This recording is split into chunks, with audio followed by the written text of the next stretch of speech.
Hey everybody, this is Finch and welcome to Heroes of the Storm gameplay. Today we're playing Tydande, the priestess herself. Tydande is a support hybrid type hero. She has a lot of good abilities to help the team win fights and kind of play that support role. So you can see her abilities here on the left, power through them real quick. We have her Q, which is Light of a Loon, that is a heal.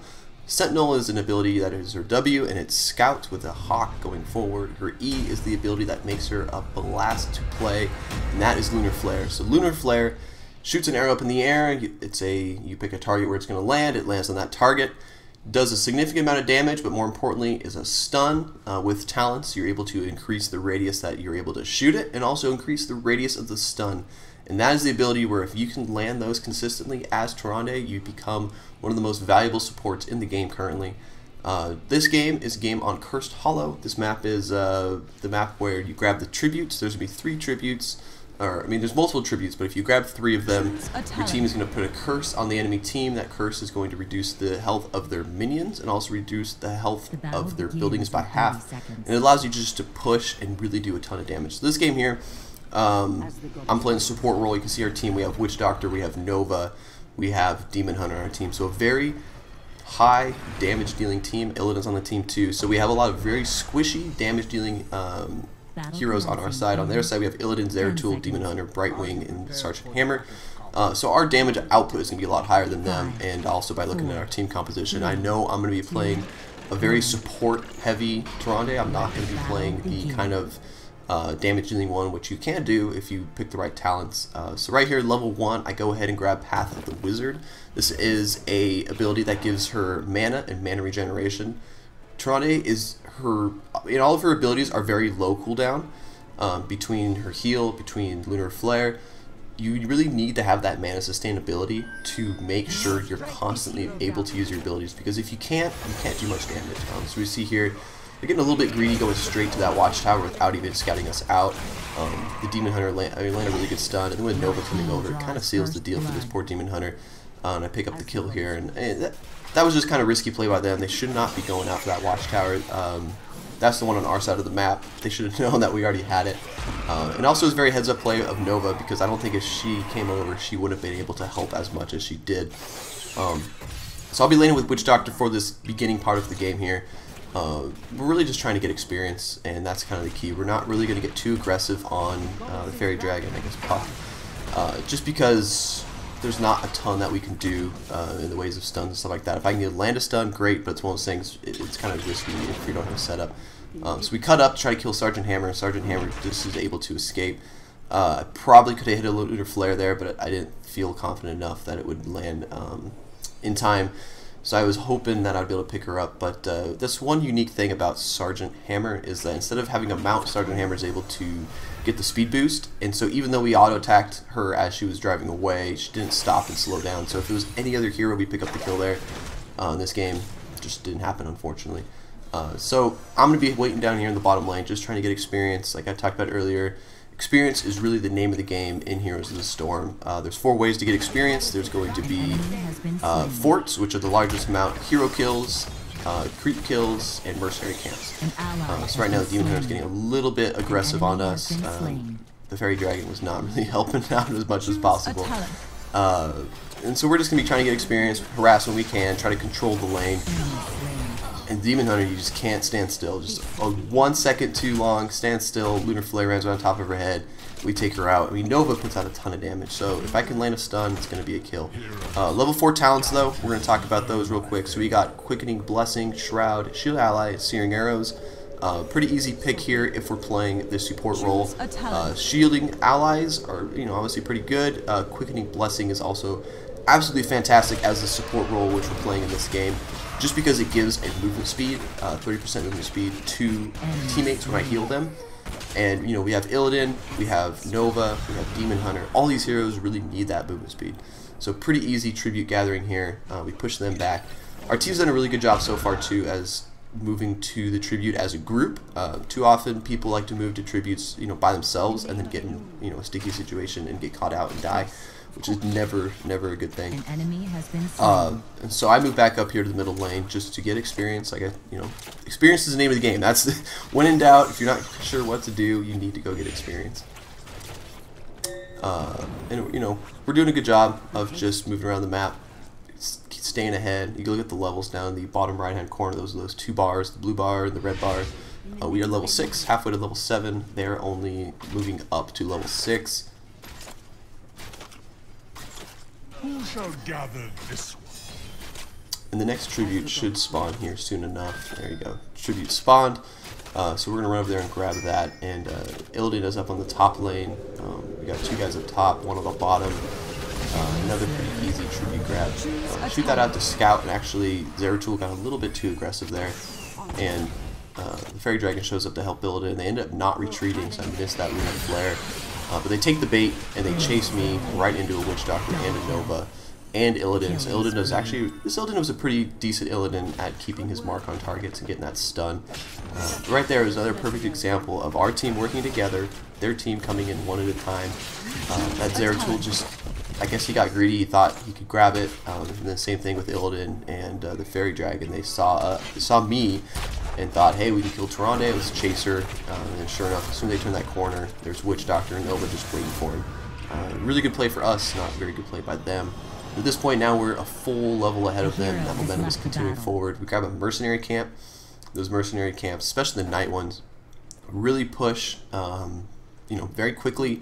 They give a large amount of experience when you grab them. And now that we're at level 8 talents, we got Trueshot Aura, Battle Momentum, Overflowing Light, Call Down Mule. For this game, I'm going to be taking Trueshot Aura. This ability gives a 10% damage bonus and a 10% attack speed bonus to your teammates. And like I said earlier, we have a very high damage team. I'm giving them mobility with my heal. I'm giving them damage and attack speed with my just aura, just by being near them. So I'm going a very hybrid support type of hero for this game.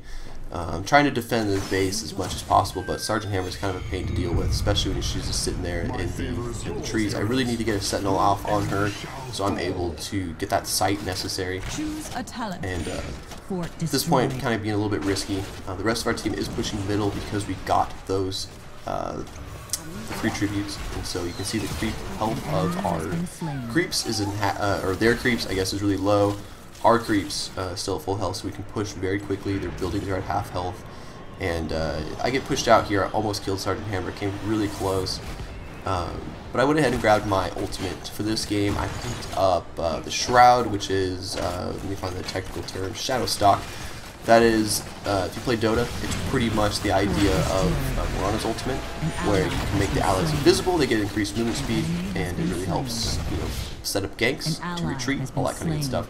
I picked that this game because I'm playing that supporty role instead of Starfall. Starfall is a damage-oriented build. I really wanted to just keep the idea of momentum and mobility because we are ahead at this point. We're 3 levels ahead. We really want to keep that speed, keep up the pressure, don't give them room to get Merc camps and get back in this game. So by picking up the Shadowstalk, I keep forgetting the name. I want to call it Moon Shroud, which I don't know why. But the Shadowstalk allows the team to kind of just keep that momentum, keep the speed, gank people, keep them down, keep pushing their base. So level 13 talents. We got Lunar Blaze, Empower, Sprint, Shrink Ray. Shrink Ray is really nice if you have an enemy on their team who's doing a ton of damage, especially if you're behind in the game and you just kind of want to negate a person. The next one's going to be Sprint. I don't really need Sprint as much because in this game I'm playing that kind of support role. I'm staying in the back helping my allies. Empower is nice if you're constantly using the Sentinel because it does reduce the cooldown. But for this game, I go ahead and take Lunar Blaze because it increases the cast radius of Lunar Flare. And you'll see here once I pick that up, the cast range is hugely increased. To find an exact number, it is going to be increases the cast range by 50% and it increases the impact radius of the stun by 33%. That is a lot. It is huge. So by picking that up, I can further support my team, kind of stunning heroes, doing damage. You can see that at that range, if there's anybody else to close that gap, that's a pretty much guaranteed kill. And the team's coming in here to group up. We're going to try to push this fort because we really want this experience. We want to keep the pressure up. Sergeant Hammer is going to do the best she can to go ahead and keep us back, but there's really nothing she can do at this point, especially if the enemy team. You notice that we kill that fort. If you're looking down the bottom right, You see that we almost got a full level from killing that fort, which is absolutely massive. Nothing from towers, forts are the key. And then they go ahead and engage on us, which is very silly. Able to just constantly drop out stuns. I shoot the sentinel ahead to scout to see if we should be chasing or not. Nobody else is up there, so we can easily chase this. And perfect lunar flare as the fairy dragon tries to run away behind the tower. And you can see that range is absolutely massive just due to getting that one ability. Now we're able to take out most of their team, 3 guys on their team. We're going to go grab the tribute, because the more tributes we grab, we can probably push and end this game. Definitely, whenever you wipe an enemy team, you want to look on the map and see if there's any mercenary camps. We only have 2 mercenary camps up right now. Those are on our side of the map in the north. But level 16 talents are now in play. We have Shooting Star, Ranger, Rewind, and Berserk. For this game, I'm going to be taking Shooting Star. Shooting Star does more damage, and it refunds mana when you land your stun. So that theme is continuing forward, where if I land my stun, it's a larger radius. I might be able to stun 2 heroes at the same time. It's going to refund my mana, so I'm never going to run out of mana. I can constantly be healing and stunning, doing all sorts of good stuff. Getting a little bit too aggressive right here, going off the Demon Hunter, and Puck turns around. I guess the Fairy Dragon. I don't want to call her Puck, because that's what she is. Let's be honest, right? It's Puck. Just not as cool as Puck. So we're gonna move up north and grab the golem. And this golem is kind of the I don't know, the big objective on the map is the best way to say it, because it allows us to push very easily. And I don't think the rest of the enemy team can really contest us right now, because you can see them down in the south. They are still sitting there. There's a tribute that spawns, so they're actually going to move towards the tribute. We're just going to let them have this tribute, and we're going to take the golem, because the golem gives us the pushing power we need to go in and really wreak havoc on their base.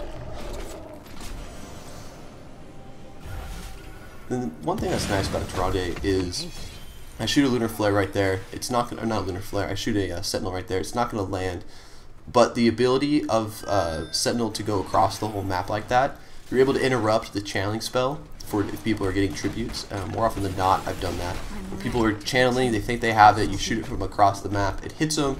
It might buy your team 8 seconds or so to get there and contest that. So definitely always be using that ability as much as you can when it's up, because it just is really good at scouting. If you're able to hit somebody, great. Right here would be a good time I could use it again to kind of look ahead to see who's on the map and who's going to be trying to defend this. But right now, if you look on the south, there's 2 people down in the bottom lane. We're just going to push in here. At the most, there could be 3 people waiting for us, but we have all 5, and we have a golem. Playing really good as a team. Right there, another lunar flare. Poor Illidan just standing right in it. We don't pick up the kill. We probably could have got him, but Illidan gets a little bit too crazy against the Demon Hunter. Same as Zeratul. Getting a little bit risky. They're both such squishy heroes, and we have all 5 of us here. They should have just let us have the fort and went ahead and defended the base.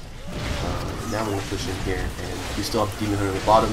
We have a missed lunar flare right there, but it doesn't really matter too much, because our teamwork and our positioning and just moving together is just too powerful with our lunar lead that we were able to get. And this was a pretty easy game, I guess, for our team. It was kind of a beatdown, but it was a really good game for Tyrande to see kind of how she progresses, how she helps the team, because that movement speed and that stun are absolutely massive. The more you use those, the better support you can be for your allies. I hope you guys enjoyed this video of Tyrande. If you want more Heroes of the Storm content or other content from us over at Flipside Tactics, you can follow me on Twitter at IndieFinch. It's INDIEFINCH. And you can subscribe to this channel, and we'll be doing more Heroes of the Storm stuff. Until next time, I hope you guys get into the alpha or beta here soon enough, and take care. Let's go! When you see the competition, tell them they don't want no static. This is not your ordinary, this is Flipside Tactics. This is domination among the things you've been waiting for. Headed to the top, if we make it there, we'll be taking more. There's no higher team, but something I guarantee is when you look into my eyes, it's determination you see. It goes without implication, innovation is at our eyes. So take a walk with a boss first, pick on Flipside. Flipside Tactics, everybody in factions, gather around and come and take a piece of